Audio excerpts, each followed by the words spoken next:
तो भैया देखो, रेक्टिफायर हम स्टार्ट करने वाले हैं आज। रेक्टिफायर क्या है?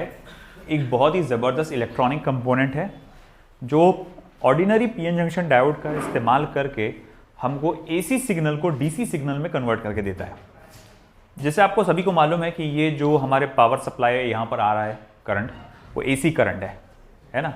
तुम्हारा मोबाइल जो चार्ज करते तुम सुबह उठते से पहले आँख खोलते से, कहाँ है? तकिए के नीचे है। हाँ लाओ, सबसे पहला काम क्या है? जाके मोबाइल को चार्जिंग पे लगाओ। तो भैया ऐसा है, मेरा वही काम है ना।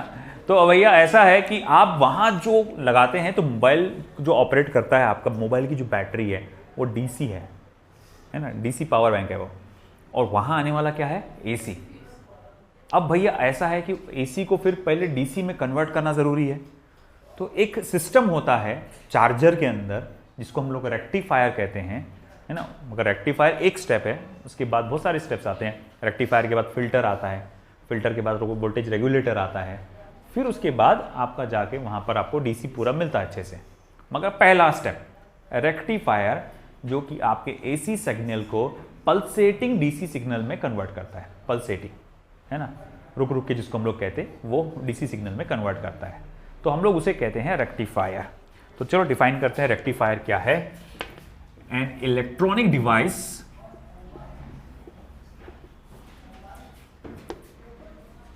which converts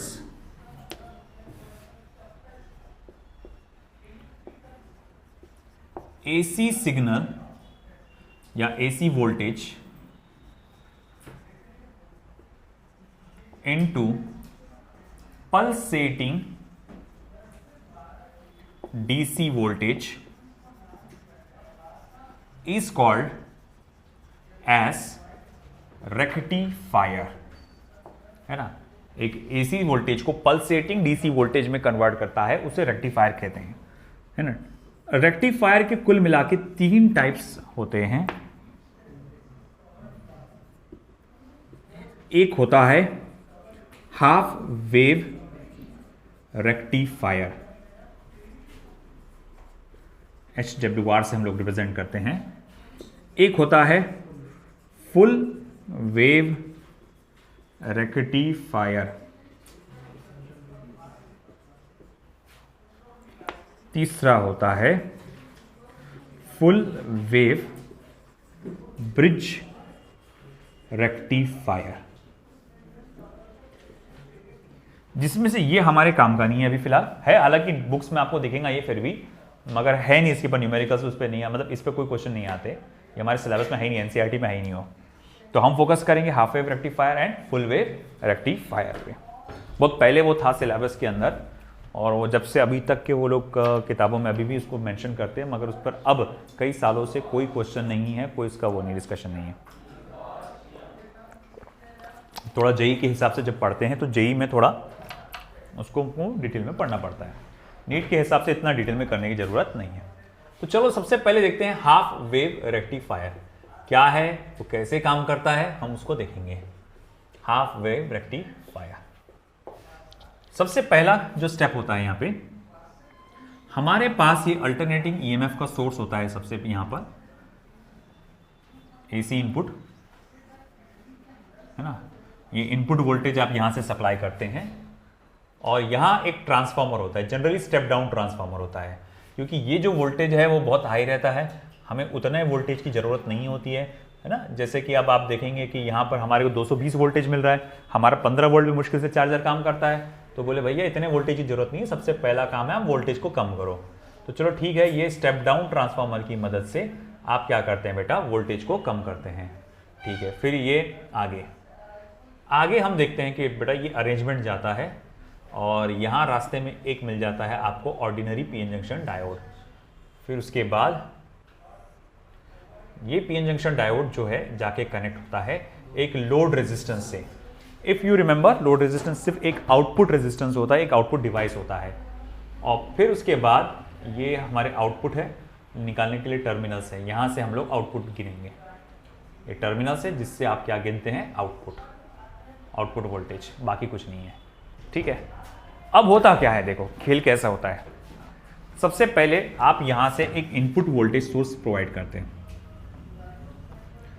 तो भैया ये जो इनपुट वोल्टेज सोर्स है V और ये ओमेगा टी या टाइम टी जो भी बोलना है बोलो, तो मैं ये देखता हूं कि उसमें जो ग्राफ है कुछ इस तरह से बढ़ता है, ज़्यादा चेंज होता है इनपुट वोल्टेज सोर्स में।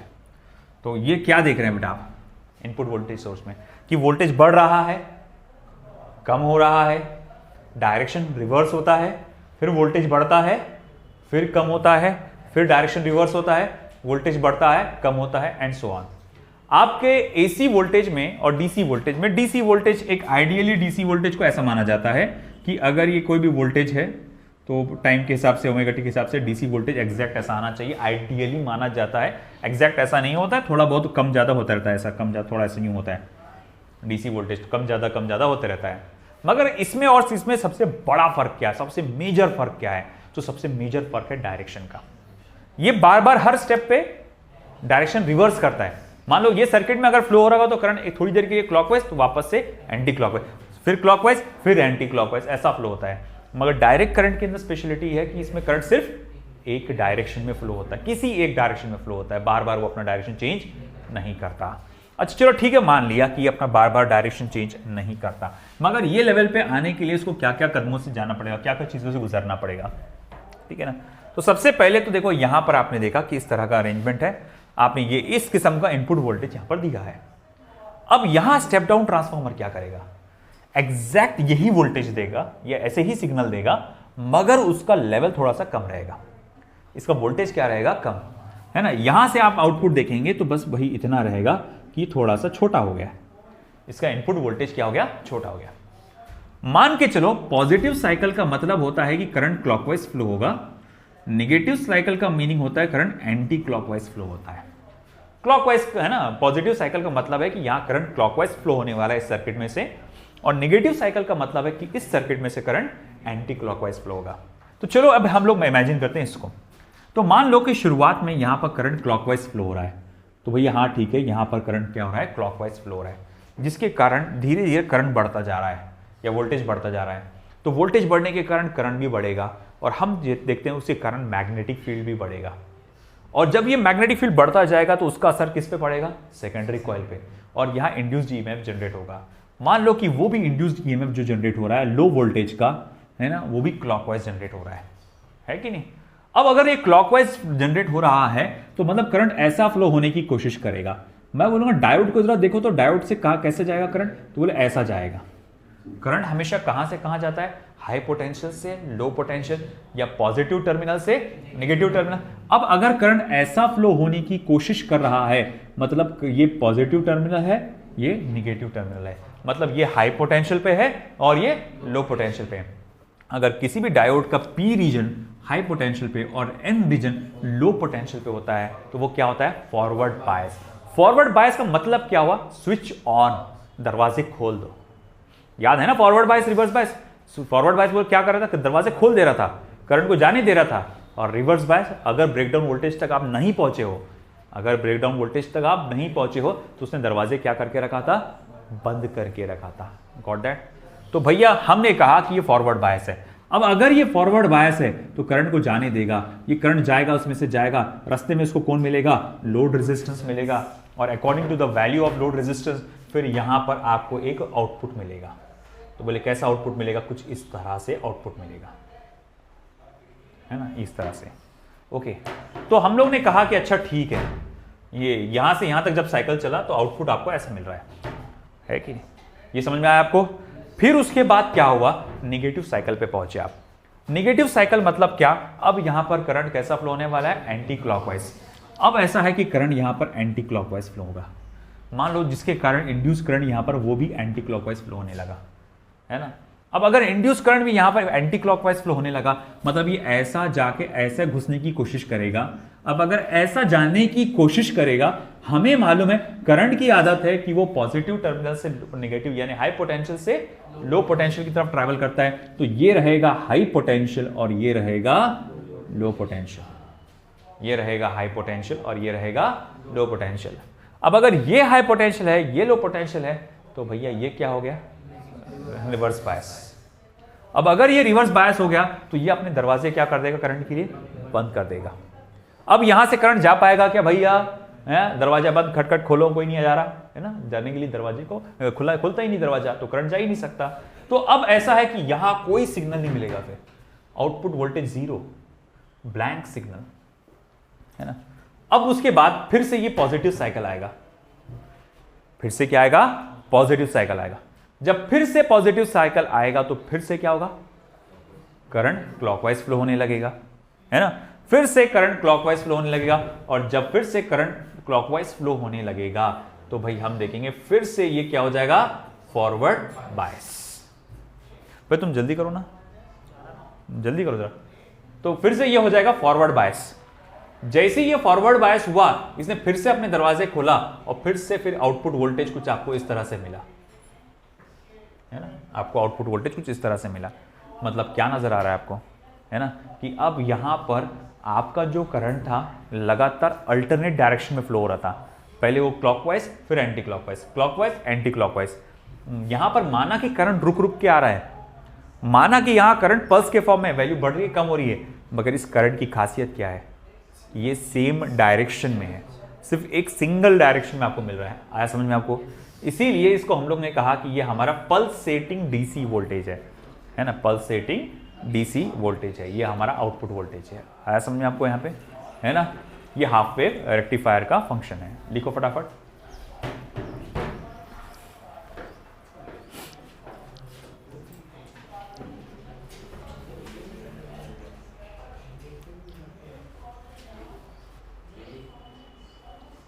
वो नोट्स दे दूंगा, उसमें से लिख लेना, बोर्ड एग्जाम के लिए नोट्स में से लिखना, अभी का जस्ट ऐसे लिख लो।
हुआ?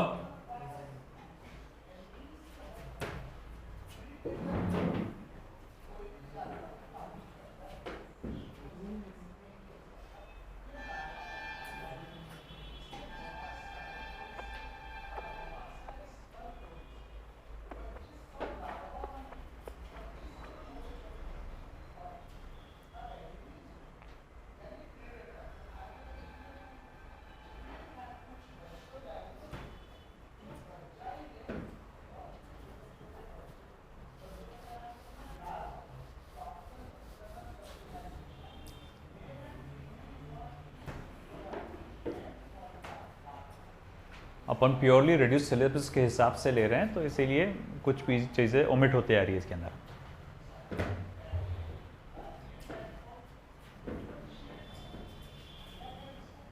जैसे ऑसिलेटर भी नहीं है अब, और याद है सीमॉस बैटरी के बारे में बता रहा था मैं आपको, एलसी ऑसिलेशन में ऑसिलेटर भी नहीं रहा अब आपके सिलेबस में।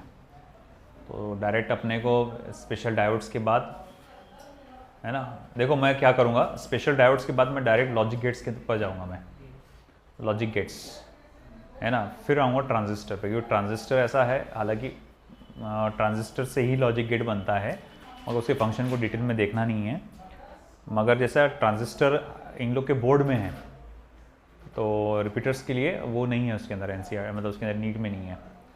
तो मैं आप लोग को फिर रिपीटर्स को थोड़ा सा, जब तक के ट्रांजिस्टर पढ़ा रहा, तो आपको एक तो दूसरी बैच, सेपरेट बैच लेके कुछ और नया चैप्टर जो अपना है आगे का जो पढ़ाने वाला हूँ वो स्टार्ट कर दूंगा मैं, है ना। वो 2 दिन चलेगा वो ट्रांजिस्टर का जो भी है, देखेंगे उसके हिसाब से जो भी डिसीजन। हुआ ये। तो हाफ वेव रेक्टिफायर, अब अगली बारी आ रही है फुल वेव रेक्टिफायर। अब इसमें साफ नज़र आ रहा है एक प्रॉब्लम है। बोले क्या प्रॉब्लम है? इस सिग्नल बहुत रुक रुक के आ रहा है यार, बीच में गैप पड़ जा रहा, हर आधा सिग्नल क्या हो रहा, वेस्ट हो जा रहा। इस सिर्फ आधे सिग्नल को इस्तेमाल कर पा रहा, इसीलिए हाफ वेव रेक्टिफायर नाम दिया गया था उसका। अब मगर मैं ये चाहता हूँ कि यार ये सिग्नल वेस्ट ना हो, तो अब कैसा करेंगे? तो उसके लिए तो यार पूरी फुल वेव को रेक्टिफाई करना पड़ेगा। तो अब देखो कि यहाँ एक नया अरेंजमेंट बनाया गया जिसको कहा गया फुल वेव रेक्टिफायर। अब यहाँ एक डायोड की जगह हम 2 डायोड्स का इस्तेमाल करते हैं। चलो ठीक है, ये दूसरा डायोड आ गया, ओके। और लोड रेजिस्टेंस को हम इस तरह से नहीं लगाते। अब लोड रेजिस्टेंस सेटअप करने का तरीका थोड़ा सा बदल जाएगा। बोले कैसे?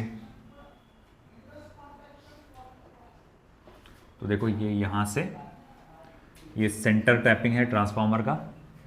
ट्रांसफार्मर को बीचों बीच आपने सेंटर टैप किया है और फिर इस तरह से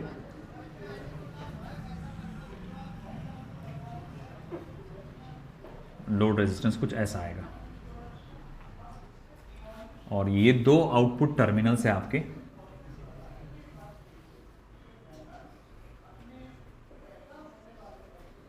यहां से आप आउटपुट निकालते हैं, तो ये 2 आउटपुट टर्मिनल्स हैं, ओके। तो आप देख सकते हैं कि यहाँ 2 डायोड्स का इस्तेमाल है। एक ये डायोड है D1 और ये दूसरा डायोड है D2। ये इसका P रीजन, N रीजन। देखो कंस्ट्रक्शन में खासा फर्क आपको नज़र आ रहा है। 2 डायोड का इस्तेमाल और लोड रेजिस्टेंस से एक वायर निकाल के आपने ट्रांसफार्मर को वापस जोड़े, मगर बीच में जोड़े आपने। इस अरेंजमेंट को कहा जाता है सेंटर टैपिंग। क्या कहा जाता है? सेंटर टैपिंग ऑफ ट्रांसफार्मर, है ना। तो अब सेंटर टैपिंग अरेंजमेंट है यहाँ पर। अब फिर से क्या होता है? फिर से हम ये इस तरह से एक सिग्नल प्रोवाइड करते हैं, input voltage. Again positive peak का मतलब होगा कि मान के चलो यहाँ पूरा सिग्नल क्लॉकवाइज फ्लो होने वाला है करंट। तो चलो भाई देखते हैं क्या होगा फिर। तो पॉजिटिव पीक मतलब ये हुआ कि यहाँ सिग्नल क्लॉकवाइज फ्लो होने वाला है। तो मैं यहाँ देखूंगा करंट कुछ इस तरह से हमें क्लॉकवाइज फ्लो होता हुआ मिलेगा। जब ये क्लॉकवाइज फ्लो होता हुआ मिलेगा मतलब यहाँ पर सर्किट में करंट, जैसे इसको अगर मैं नाम दे दूँ A B C D E F और ये G, या फिर F G H, और इसको O नाम देता हूँ मैं। सेंटर टैपिंग को नाम क्या देता हूँ? O। तो करंट फ्लो होना चाहेगा यहाँ से A B C H G A, ऐसा फ्लो होना चाहेगा। तो जब करंट ऐसा जाना चाहेगा तो देखो ये डायोड D1 से कैसे गुजर रहा है, A से लेकर B तक, है ना। अब अगर A से B पे जा रहा है, हमें करंट की आदत को मालूम है कि वो हमेशा हाई पोटेंशियल से लो पोटेंशियल पे जाता है। मतलब ये पॉजिटिव लेवल होगा और ये नेगेटिव, मतलब ये हो चुका होगा फॉरवर्ड बायस। फिर करंट यहाँ आने के बाद ब्रांचेस में बटेगा, थोड़ा करंट इधर जाएगा, थोड़ा करंट इधर जाएगा, और अब नीचे से वो यहाँ से यहाँ जाने की कोशिश करेगा। जब यहाँ से यहाँ जाने की कोशिश करेगा, मुझे उसकी आदत मालूम है कि वो पॉजिटिव से नेगेटिव की तरफ जाता है। तो अब अगर ये पॉजिटिव से नेगेटिव की तरफ जाता है तो ये क्या हो जाएगा? Reverse bias. ये क्या हो गया? Reverse bias. आया समझ में आपको? अब ऐसा है कि अगर ये फॉरवर्ड बायस है, इसका मतलब क्या है कि इसने स्विच ऑन कर दिया है, और रिवर्स बायस इसका मतलब क्या है? ये स्विच ऑफ, यानी इसने दरवाजे बंद कर दिया है। तो अब कोई करंट यहाँ से जा नहीं पाएगा, ब्लॉक हो जाएगा। तो मजबूरन सारे के सारे करंट को कहाँ से जाना पड़ेगा? लोड रेजिस्टेंस से। जब वो लोड रेजिस्टेंस से गुजरेगा तो करंट का डायरेक्शन देखो क्या रहेगा? डी से लेकर ई की तरफ। अब उसके बाद फिर यहाँ से करंट लौट के वापस सर्किट में आएगा, वो साइकिल चलता रहेगा। तो मैं कहूँगा अच्छा ठीक है, फिर जब आप आउटपुट वोल्टेज का सिग्नल बनाते हो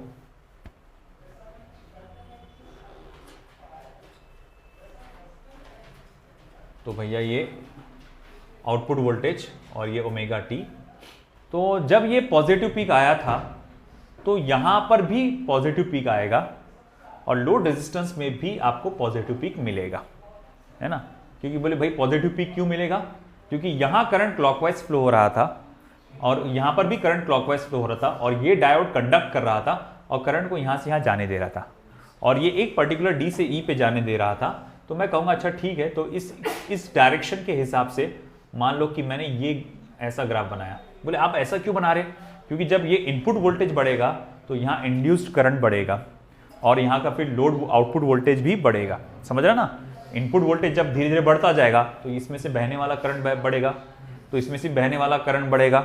अब जब इसमें बहने वाला करंट बढ़ेगा तो ये बहता हुआ करंट जब इसमें से जाएगा और उसकी वैल्यू जब बढ़ते चले जाएगी, है ना, जब ये आउटपुट वोल्टेज अगर आप बोलेंगे तो डेल्टा आई इंटू आर एल।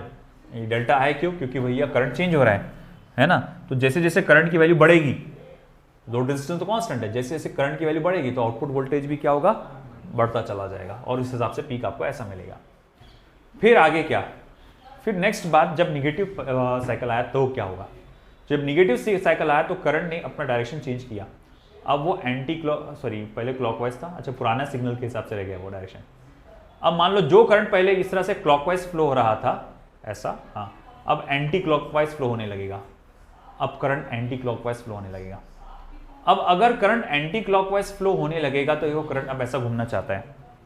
अब अगर करंट ऐसा घूमना चाहता है तो नीचे देखो, जी से लेकर एच तक क्या दिख रहा है आपको, है ना? अभी करंट ऐसा घुसना चाह रहा है, ऐसा।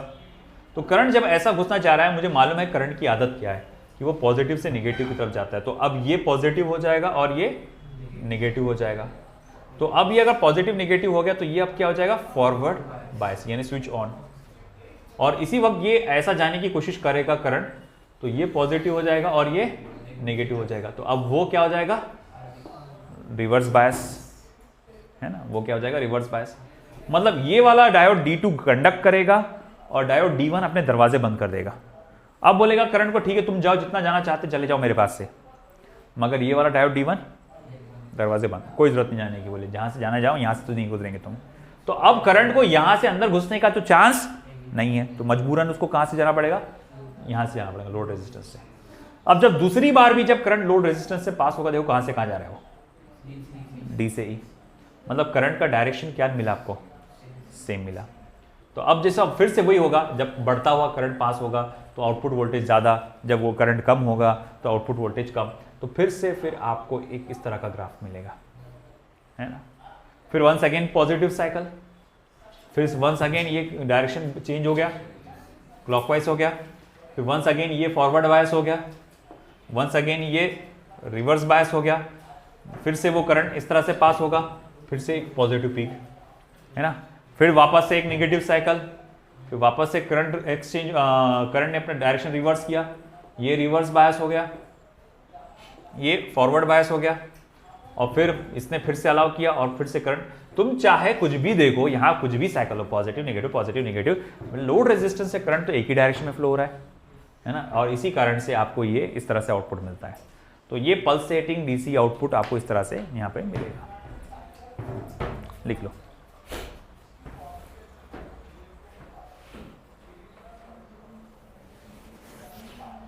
एनसीईआरटी लाया?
हुआ?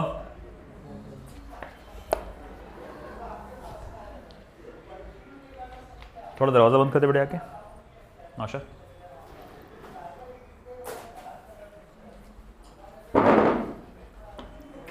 नहीं वो नहीं रे बाबा, उधर का सर का लेक्चर का।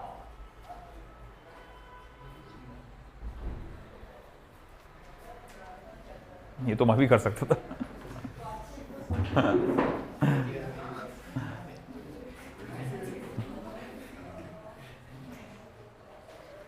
चलो हुआ? अब ऐसा है कि देखो आपने नोटिस किया कि रेक्टिफायर से तो सही आउटपुट पूरा जैसा एग्जैक्ट अपने को अभी चाहिए वैसा तो मिला नहीं, मगर ये छन्नी का पहली लेयर बोल सकते अपन, है ना। जैसे कि आप खेतों में जनरली आपने देखा होगा वो, है ना, कोई भी दाल तुअर गेहूँ जब वो उसको छानते निकालते हैं तो उसका अलग अलग टाइप की लेयर होती है। एक लेयर जो बड़े बड़े पत्थरों मिट्टी के ढेकले जो रहते हैं वो अलग करती, फिर सेकंड लेयर जो उसके और बारीक बारीक जो कंकर वो रहेगा वो अलग करेगा, फिर और एक और लेयर जिससे और ज़्यादा बारीक कुछ रहेगा वो अलग करेगा, फिर आखिरी में जैसे अपने को रिफाइंड एकदम वो चीज़ें मिलती है। अब वैसा ही है, आगे इसका फंक्शन तो नहीं है मगर बस इसमें बता देता हूँ मैं कि इसके आगे लगता है फिल्टर।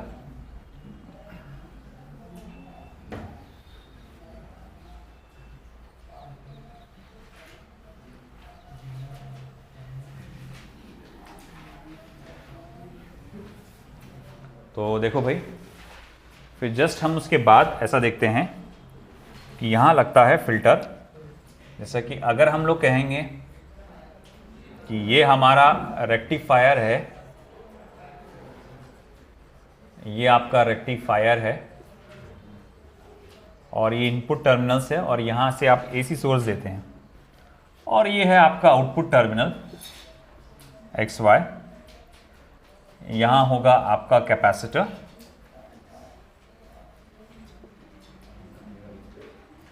और यहाँ होगा आपका लोड रेजिस्टेंस RL, और फिर यहाँ से आने वाला करंट यहाँ से फ्लो होगा और यहाँ से लिया जाएगा आपका आउटपुट। फिर हम लोग क्या देखते हैं कि आपका जो आउटपुट वोल्टेज जो है इस तरह से, अब यहाँ से जो निकलता है वो कुछ इस तरह से निकलेगा, आउटपुट वोल्टेज ऐसा आएगा, है ना। मतलब वो जो बार बार ज़ीरो हो रहा था अब वो ज़ीरो नहीं रहेगा, है ना। वो अब हम देखेंगे कि थोड़ा सा उसमें रिपल्स रहेंगे, मतलब हल्का सा उसकी वैल्यू कम ज़्यादा होते रहेगी अभी भी, मतलब अभी भी पूरी तरह से वो डीसी कंपोनेंट नहीं बन पाया, डीसी वोल्टेज नहीं बन पाया, है ना। अभी भी उसमें और एक लेयर बाकी रहती है, वो है वोल्टेज रेगुलेटर। तो अब अगला जो आ रहा है हमारा जो है वो है ज़ीनर डायोड। जब हम लोग रीजन में घुस रहे हैं स्पेशल डायोड के, इसमें आएगा ज़ीनर डायोड। कपड़ा कहाँ है?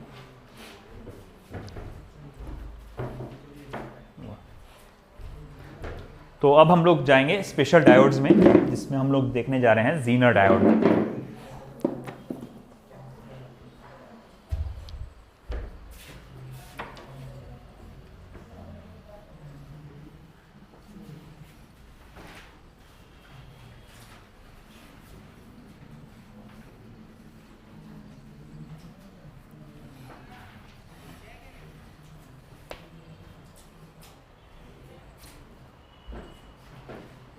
टाइटल नंबर स्पेशल डायोड्स का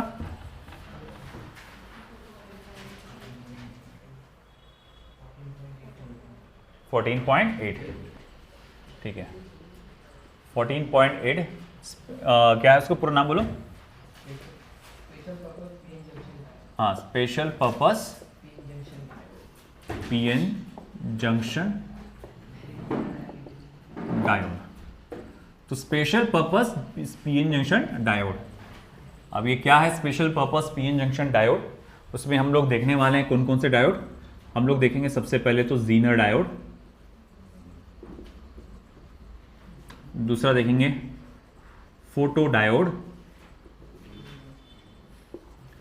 तीसरा देखेंगे आपका एलईडी लाइट एमिटिंग डायोड जो हम लोग इस्तेमाल करते हैं, और चौथा देखेंगे हम लोग solar cell.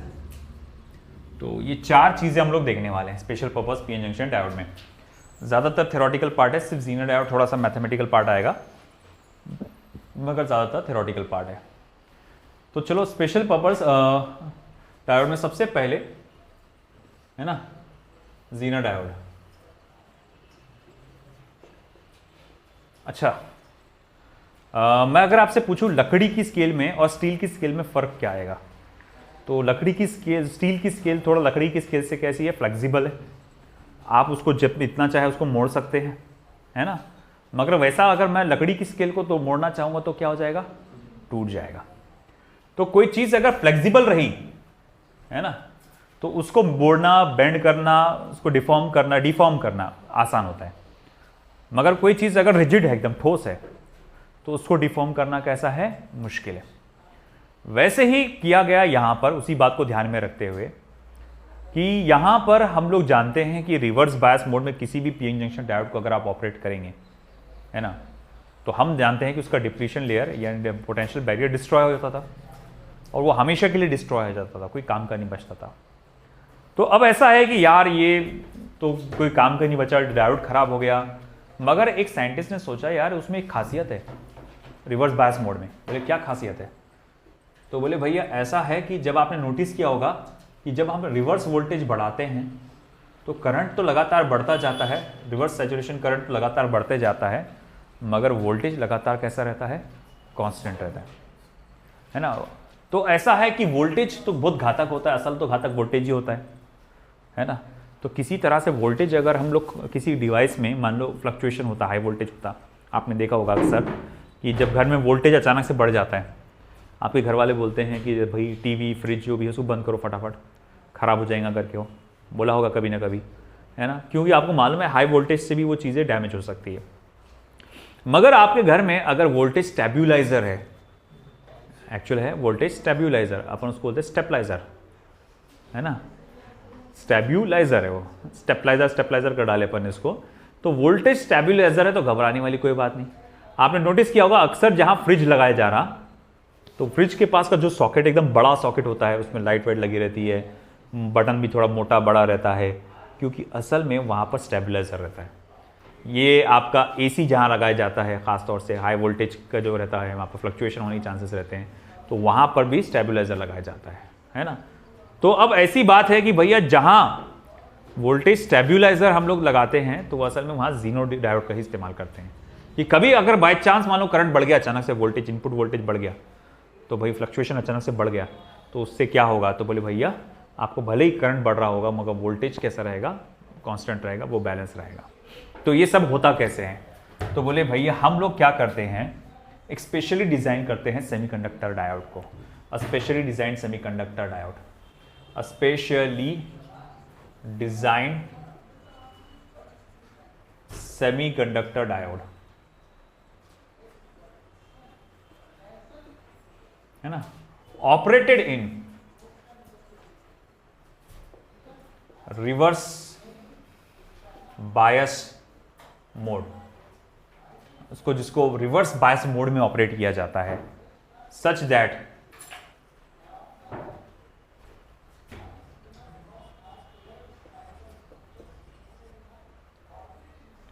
its breakdown voltage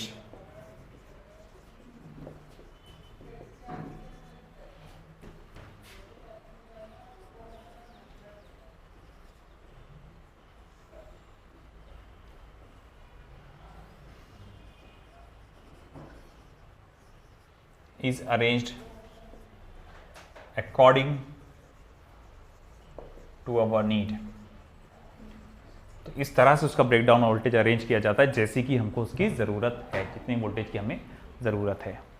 अब ये सब कैसे हुआ, तो ये पॉसिबल हुआ डिप्लीशन लेयर को थिन करके।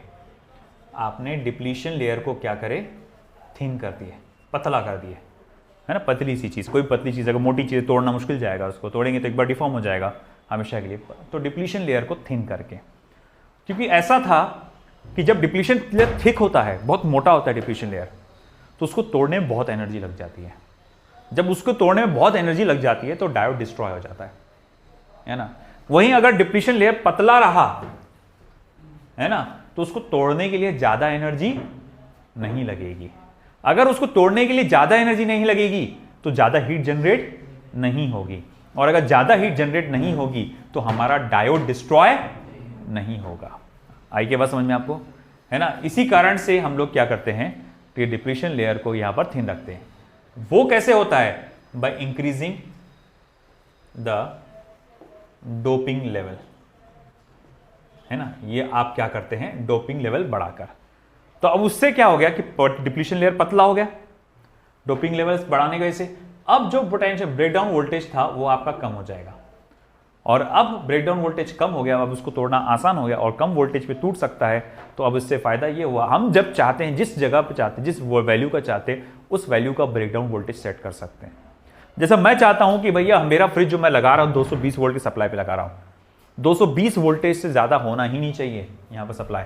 तो फिर आप क्या करेंगे, यहां पर ब्रेकडाउन वोल्टेज को 220 पे सेट कर देंगे, है ना, कि इस जीनर डायोड का ब्रेकडाउन वोल्टेज रहेगा 220 वोल्ट, है ना। जैसी वोल्टेज 220 से आगे बढ़ने की कोशिश किया, भले ही करंट को बढ़ने देगा वो, मगर वोल्टेज को बढ़ने नहीं देगा, 220 पे ही कांस्टेंट रखेगा।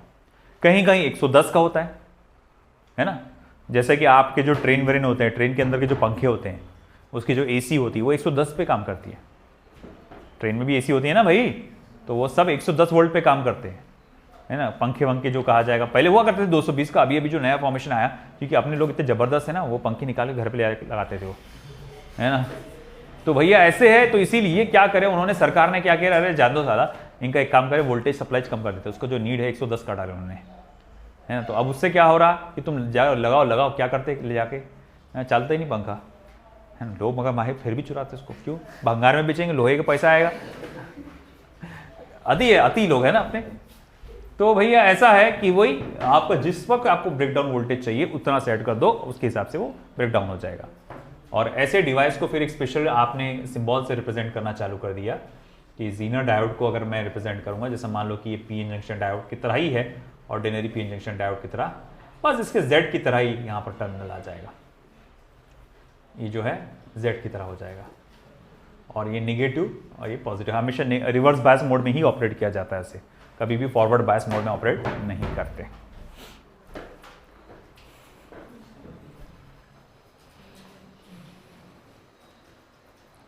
लास्ट स्टेज,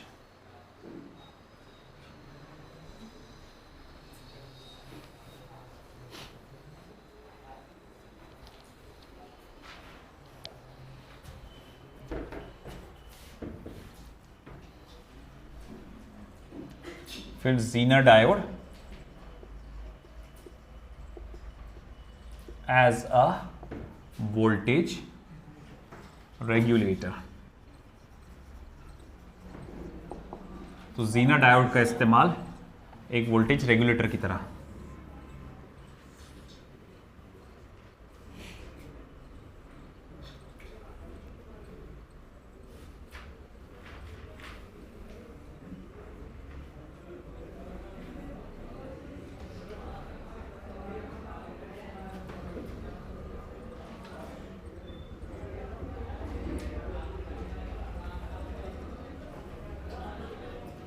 तो देखो भैया, ये आपके इनपुट वोल्टेजेस हैं, ये इनपुट टर्मिनल है, और यहां रहेगा आपका एक इनपुट रेजिस्टेंस, ये आप देख सकते हैं यहां पर जीनर डायोड है। ओके, अब होगा क्या, यहां से जो भी रहेगा आपका इनपुट वोल्टेज की वजह से इनपुट करंट आएगा यहां से आई, है ना। अब जब ऐसा है कि ये आई करंट फ्लो होना चाहेगा, तो यहां दो ब्रांचेस में बढ़ जाएगा। एक वो करंट जो कि कहां से गुजर रहा है, लोड रेजिस्टेंस से गुजरने वाला है, और एक वो करंट जो कि जीनर डायोड से गुजरने वाला है। तो मैं कहूंगा I is equals to IZ plus IL, I equals to IZ plus IL। अब ऐसा होता है कि चलो ठीक है, यहां पर किसी कारण इनपुट वोल्टेज बढ़ गया, किसी कारण इनपुट वोल्टेज बढ़ गया। अब आपको मालूम है अगर इनपुट वोल्टेज बढ़ा तो क्या होगा, आपका इनपुट करंट बढ़ेगा। इनपुट वोल्टेज बढ़ने के कारण क्या होगा, इनपुट करंट बढ़ेगा, और जब इनपुट करंट बढ़ेगा तो फिर ऑफ कोर्स ये IL और IZ दोनों बढ़ने के चांसेस है। ओके, बट प्रॉब्लम ये है कि लोड रेजिस्टेंस से पास होने वाला अगर करंट बढ़ा, इसका वोल्टेज रेगुलेटर के तौर पर डिटेल नहीं है इसका। ओके, तो अब ऐसा है कि अगर ये IL बढ़ गया तो प्रॉब्लम ये है कि यहां से गुजरने वाला अगर ये करंट बढ़ेगा, है ना, तो यहां पर आउटपुट वोल्टेज क्या हो जाएगा, बढ़ जाएगा। मगर हम नहीं चाहते कि आउटपुट वोल्टेज बढ़े, तो हम लोग ने करंट को बढ़ने के लिए एक और रास्ता दे के रखे हैं, वो क्या है, IZ, है ना। अब भैया तुम्हारा I बढ़ गया तो यहां पर I को जितना चाहे उतना बढ़ने की क्या है यहां पर चांसेस है, तो वो क्या करेगा, फिर IZ को बढ़ाएगा, IZ को बढ़ाएगा। और जब ये IZ को बढ़ाएगा तो हम क्या देखेंगे कि भैया इसका आउटपुट वोल्टेज जो भी पोटेंशियल डिफरेंस अक्रॉस ये बढ़ता जाएगा। और एक स्टेज आएगा जब हम लोग पहुंचेंगे कहां पर, ब्रेकडाउन पर। और जैसे ही ब्रेकडाउन पे पहुंचे तो ब्रेकडाउन वोल्टेज जैसे ही होकर पहुंच गए तो यहां पर पोटेंशियल डिफरेंस क्रिएट हो जाएगा VZ, है ना। अब ऐसा है कि यहां पर पोटेंशियल डिफरेंस VZ क्रिएट हो जाएगा। अब ये लोड रेजिस्टेंस और ये पैरेलल कॉम्बिनेशन में होने की वजह से ये जो आउटपुट वोल्टेज है वो किसके बराबर का रहेगा, जीनर वोल्टेज के बराबर रह जाएगा, है कि नहीं। इससे आगे वो वैल्यू बढ़ ही नहीं पाएगी। तो हम लोग ने कहा मान लो सेट के चलो मान लो कि ये है हमारा फ्रिज, लोड रेजिस्टेंस मतलब क्या है, मान लो फ्रिज। हम चाहते हैं फ्रिज पर 220 वोल्ट से ज्यादा का वोल्टेज ना पैदा हो, उसमें जनरेट ना हो पाए। तो हम क्या देखते हैं, भैया अच्छा ठीक है 220 से थोड़ा कम हुआ तो चलता, करंट आया मगर एकदम से बढ़ गया। अब बढ़ गया तो क्या बढ़ जाएगा, I बढ़ना तय है। और अगर I बढ़ गया तो भैया फिर क्या बढ़ेगा, IZ और IL दोनों बढ़ेगा। मगर IL बढ़ने के लिए रास्ते में कौन है, रेजिस्टेंस, रुकावट। यहां जितना चाहे उतना बढ़ सकते, तो करंट IZ बढ़ना चालू करेगा। अब IZ बढ़ेगा तो भैया हमने क्या करें, एक ऐसा डायोड सेट करके रखे यहां पर कि जो कि 220 वोल्ट के आगे बढ़ने नहीं देता करंट को। अब जैसी 220 वोल्टेज के आगे बढ़ने नहीं देगा करंट को, जैसे उसका ब्रेकडाउन हो जाएगा 220 वोल्ट पे, तो अब चाहे कितना भी इनपुट वोल्टेज बढ़े, उसके कारण जितना भी I बढ़े, कौन बढ़ेगा, IZ, मगर वोल्टेज कितना रहेगा कांस्टेंट, 220 वोल्ट। और हम देखते हैं हमारे को आउटपुट में कितना मिल रहा है, लगातार 220 वोल्ट ही मिल रहा है ना। तो इस तरह से हम लोग ने देखा कि ये आपको इस तरह से रेगुलेट कर रहा है। न्यू सिलेबस की पॉइंट ऑफ व्यू से मैं यहाँ देख रहा हूँ कि आपका वर्किंग एनालिसिस शायद इसका नहीं रहा इस साल, पिछले साल था वर्किंग एनालिसिस, है ना। मैं एक बार कंफर्म करके फिर आपको कल, मतलब उसका वर्किंग अगर है तो मैं कल आपको उसको बता दूंगा वर्किंग एनालिसिस को, ठीक है ना। तो अभी ये सेशन को मैं यहीं कंप्लीट करता हूँ।